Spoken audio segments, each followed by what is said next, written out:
We're joined right now by a quarterback for the Oakland Raiders coming off a huge game in Sunday's win over San Francisco. He passed for 254 yards and 3 touchdowns, nearly 2,700 yards passing on the season. That's a team record most for a rookie. 36th pick overall in the 2014 draft out of Fresno State. Oakland at Kansas City Sunday. Quarterback Derek Carr is my guest. Derek, nice to have you on. How are you? I'm doing good, Jim. Thank you so much for having me. Derek, thank you so much for doing it. You get your first win of the season when you beat Kansas City. You had that tough loss to the Rams the following week. So how good did it feel to bounce back the way you did and beat your arch rivals 24-13?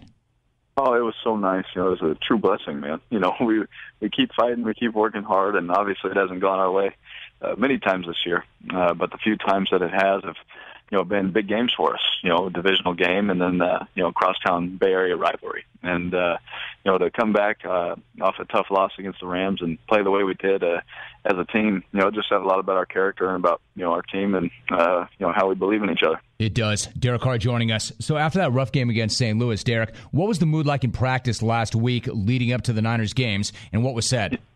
Guys were angry. To be completely honest, guys were angry, and we practiced angry. We lifted angry, and Sunday we showed up angry, with bad intentions. Obviously as a quarterback, I don't get to hit anybody, so I wasn't too angry, but I was upset at the way we played and the way it finished. So my mindset was to go out and show that we play together and we were better than what we put on film the week before. And I was just so happy to see my teammates come out and play the way they did and how happy they were after the game. Derek Carr joining us. Derek, the Niners tried to get at you with pressure, but you responded by completing 83% of your passes against the blitz, including a TD. What's your mindset and your approach when you see an opposing defense preparing to send extra pressure? Honestly, that's something, especially as a rookie quarterback, you're going to see a lot of. I think we're in the top 5 of most pressured teams, and it happens to be all the rookies or somewhere up there on that list. And so you're going to get a lot of different looks in those things. But when you see it, you're just excited because there's one-on-one coverage, and it's just a great opportunity for us to make a big play. And our guys did a great job of getting open and making great plays. Now, Derek, there was a lot of speculation, a lot of rumors and stories swirling about Jim Harbaugh possibly coming to the Raiders after the season. What have you made of those stories, and was any of that on your mind going into that game? No, none of it was on my mind going into that game. Coach Sparano is my coach. He's my leader, and he's the one in charge of everything right now. And my mindset is, as the leader also of this football team, is to take what the coach is saying and relay that message to my teammates. And so that's my job right now. And Coach Sparano is our leader, and that's who I'm taking orders from, and that's the message that I'm trying to get across. Would you like to see the team bring him back? I absolutely. Obviously I love him. I want him to be around. I obviously don't make those decisions or, get anywhere near those things. And, in what capacity will they bring him back? Will they, will he go somewhere else? I don't know. I don't know how those things work. I just know this. I love the guy, and he's awesome and enjoy to be around. Raiders quarterback Derek Carr joining us. Derek, it's been a tough year. It's been a challenging year. You win the starting job, and then you suffer through that brutal 0-10 start. Now, you've been through much tougher things off the field than a losing streak on it, but still, it's got to be draining for somebody competitive like you. What's the experience been like, and how are you different from it? Oh, absolutely. Like we talked before, when I was in college, we talked about the full story of what, my family and I went through with Dallas, my son, and, that's hard. That's when life is hard.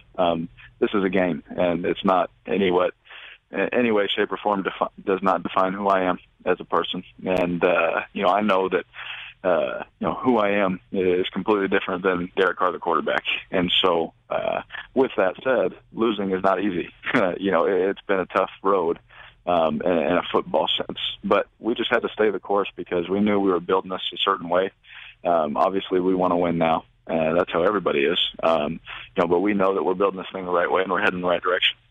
We have talked about your son Dallas in the past. He battled some health issues early in his young life. How is Dallas now? Oh, he's doing good. He's actually, I'm watching my wife feed him right now, and everything's going through perfectly and normally. So we thank God for that. So thank you for asking. Good to hear, Derek. Derek Carr joining us. Hey, Derek, if you don't mind, take me back to the Kansas City game at home in prime time. You led the team on a 17-play drive to win that game. What was that moment like for you when you finally broke through and you got that win? Oh, I don't want to say this, but it was a relief. You want wins to feel like this should happen. But where we were and how the season was going, it was a relief, to be honest. It was nice, especially to have it on a Thursday. We had a few extra days to kind of celebrate it and let it soak in, feel good about, something that we did.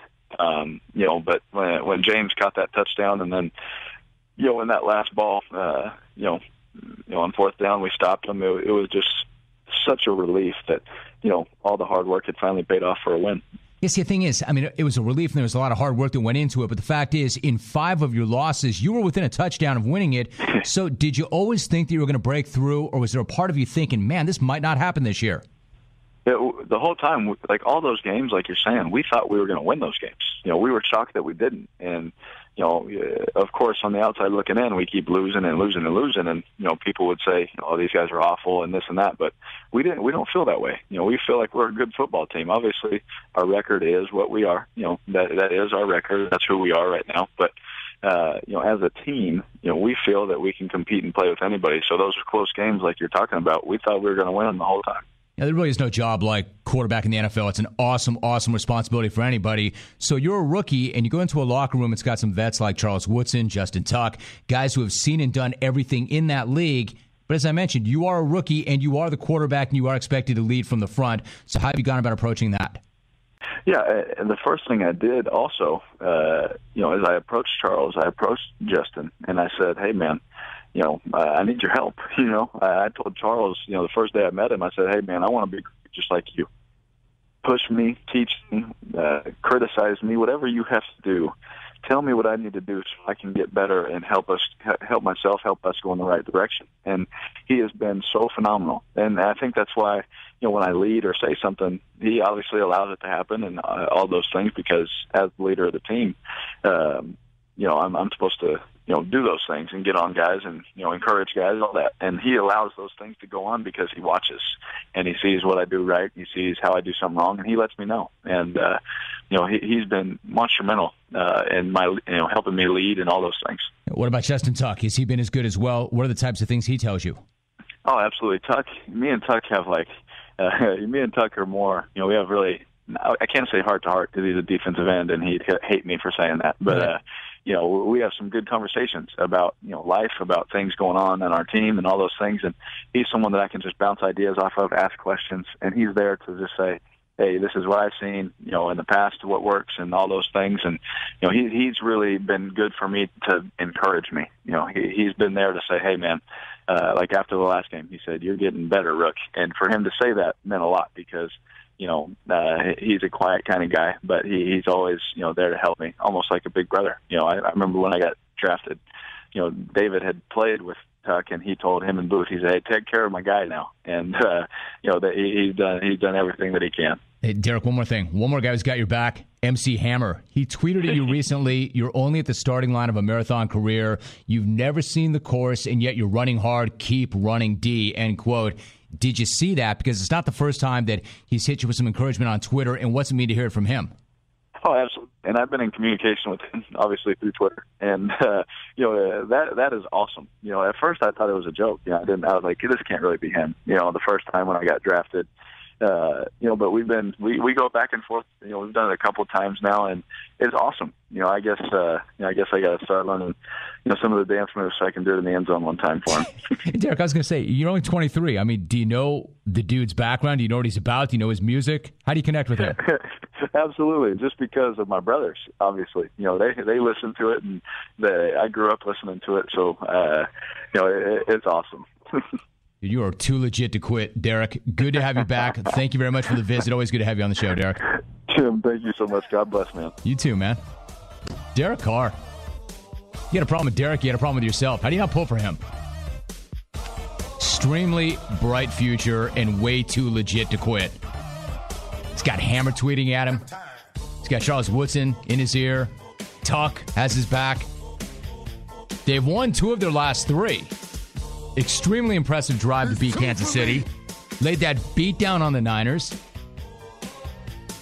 If I got to put it out there, I'll say it. One of the hotter teams in the NFL. In fact, if I got to put it out there, if the NFL really is coming back to L.A., might as well make it the Raiders. If they're playing the way they are.